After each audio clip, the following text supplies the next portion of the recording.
When people hear the words private island, they usually think of famous billionaires flaunting their wealth in the Caribbean or celebrities taking selfies under the sun. But beneath the surface of mainstream media lies a darker, quieter, and much more exclusive world. There exists a secret class of ultra-rich individuals, billionaires whose names rarely make headlines, whose faces are never seen, and whose wealth remains largely invisible. These individuals own islands too, but theirs are not for Instagram posts or travel blogs. These islands are fortresses, bunkers, diplomatic sanctuaries, and in some cases, puzzles the world has yet to solve. Today, we uncover the mysterious world of private islands owned by billionaires you've probably never heard of, and what they might really be hiding. Let's start in the Bahamas, where deep within the chain of Exumacais sits a 121-acre island called Samson Cay. Once a vibrant resort, it was suddenly closed in 2012 and sold through a maze of offshore entities. The transaction was cloaked in silence, but investigative journalists have traced the paper trail to a former Eastern European oil baron who reportedly liquidated his assets before a sweeping wave of sanctions hit his homeland. Locals refer to him only as John. Today, Samson Cay is off limits to the public. Armed guards patrol its perimeter, and unmarked boats arrive at strange hours.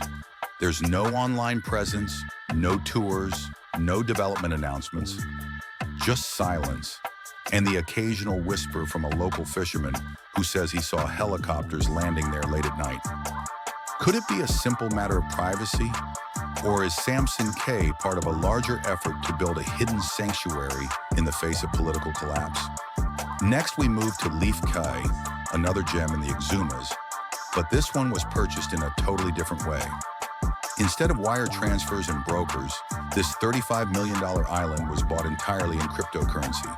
No banks, no paper trail, just an encrypted blockchain transaction and an LLC registered in the Cayman Islands. The identity of the buyer? A man only known in crypto circles as Satoshi Light. He vanished from the internet in 2019 after pioneering a now-defunct digital coin that once reached $1 billion market cap. Rumors suggest he faked his death and used his crypto gains to vanish from society entirely. Since the purchase, Leaf Cay has undergone silent development. Satellite images show new construction, bunkers, solar arrays, and an unusual number of communications towers. Locals report that even supply deliveries are handled by drones. Some insiders believe the island serves as a massive cold storage facility for cryptocurrency wallets, a literal digital bank hidden in paradise. Others think it may be a last resort safe house for crypto elites in case of global financial collapse. From the Bahamas, we head to the Ionian Sea. Scorpios Island, once the private paradise of Aristotle Onassis, is now owned by someone equally wealthy, yet infinitely more discreet, Ekaterina Rybolovleva. She's the daughter of Russian fertilizer tycoon Dmitry Rybolovlev, a man who made headlines when he bought Donald Trump's Palm Beach mansion for double its market price, allegedly as part of a shady money laundering scheme. While her name sounds familiar in high society circles, Ekaterina herself is elusive. Since acquiring Scorpios for over $100 million, she's transformed it into something far more than a luxury retreat. Insiders claim it's now an ultra-exclusive wellness island where the world's elite come to recover, replan, and reset, far from public scrutiny. But what's more fascinating are whispers that the island doubles as a shadow diplomacy zone. World leaders, oligarchs, and even intelligence officials have reportedly visited under fake identities. There are no press releases, no photos, just flight logs mysteriously scrubbed clean. The suggestion? Scorpios isn't just a vacation island, it's a neutral ground for secret negotiations, outside the reach of any government. Traveling farther east, we arrive at Lakala Island in Fiji. Originally owned by the heirs of a colonial tycoon, it was purchased for just $10 million by Dietrich Mateschitz, the billionaire co-founder of Red Bull. Mateschitz was notoriously reclusive, and while Red Bull's branding was all about energy and action, he personally shunned attention. Laukala is the physical embodiment of that contradiction.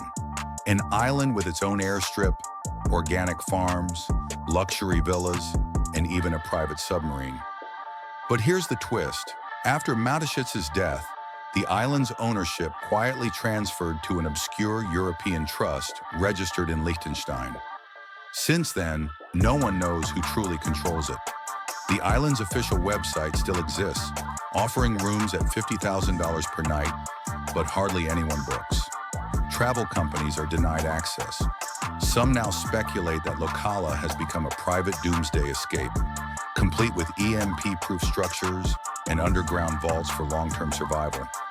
When you have enough money to drink your own brand of energy drink on a private beach beneath a reinforced dome, why deal with the chaos of the world at all? Now let's dive into one of the eeriest stories. Darby Island, back in the Bahamas. The island has a dark past, originally owned by a German baron suspected of Nazi sympathies during World War II.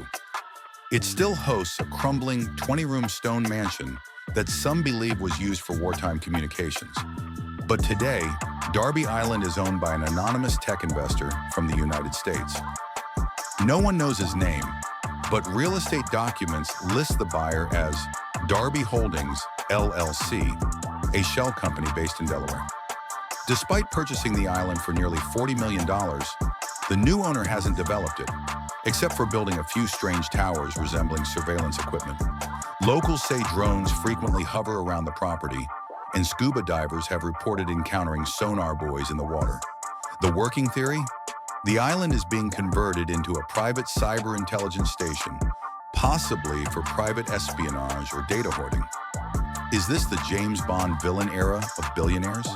Because it sure feels like it. Across the Pacific, off the coast of Queensland, and the scariest part? You've probably never heard of them. Their names aren't on Forbes. Their faces aren't on magazine covers. They're invisible, but their power is real, and their islands are just the beginning. So next time you hear the word paradise, ask yourself, paradise for who? And more importantly, paradise from what?